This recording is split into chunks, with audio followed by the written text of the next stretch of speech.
first speaker,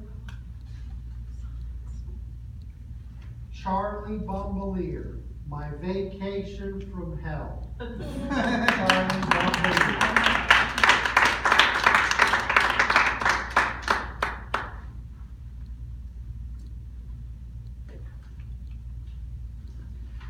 My story begins 44 years ago when I first met my wife, which I married a year later.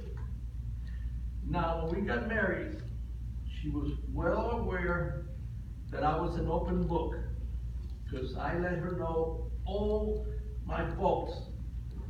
And be quite frank with you, I only have two little weak links. One is I'm afraid of heights. Two, I hate steep mountains. May I repeat that again? No airplanes and no high mountains. I am the poster child for that famous saying. The definition of insanity is when you do the same thing over and over again, and I think I'm going to get different results. 43 years I've been married, ladies and gentlemen, and we've been taking vacation. And she keeps talking into these ridiculous vacations. What is wrong with me? So I'm going to tell you this in 3 seconds. The first thing she said is, honey, we got to go to Pittsburgh, Pennsylvania, of all places, and I'm going to take care of everything because I know you're busy, but I promise you I'll take care of everything. It took her a year to convince me of this. I finally relented and said, okay, but I want 2 things.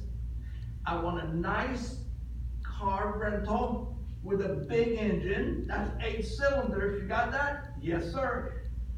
And I want the easiest, biggest highways that we can take. I don't want any steep mountains if we can avoid it. Sure, not a problem, she said. The beginning. And I don't want to talk bad about my wife because I'm scared of her. So I take full responsibility for everything, for falling into this trap. We get to the car rental place. Yay! We had to settle for a 6-cylinder little car because she forgot to call on time. Being a good husband, I didn't say anything. Oh, for about 5 hours I didn't talk to her. Finally, about the 8th hour that we're driving, I said, honey, what hotel is it that we're going to stop at for the night? Oh, I didn't really get one. Say what? What do you mean you didn't get one?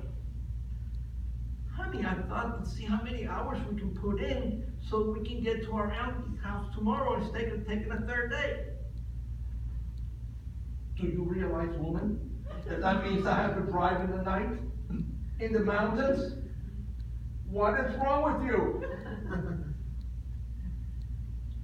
10:30 at night, we find a little motel in the country. The only place to eat is this little bar restaurant that we could walk to about 100 yards. So we took a walk over there because we were starving. Guess what? Lucky me, it's a motorcycle gang bar. And the motorcycles were in the back, so we didn't see them. I've never seen so many tattoos in one place in all my life. But we made it through. They did service, and I didn't get beat up like I thought I would. But we go, and we finally make it to her auntie's house. This is the stayover. She had convinced me to stay over at Auntie's house, this 90 years old, for 2 weeks. Oh, God. We have money to get a hotel. No, all my auntie wants to see you, and then she hasn't seen you in many years, blah, blah, blah. Well, I've never been to her house, and I found out that she has 2 grown sons. One of them is a cellar dweller. He's 62 years old and has never worked in his life, and he only has about 3 teeth, and he spits when he talks, and he tries to hug me, and his breath almost killed me.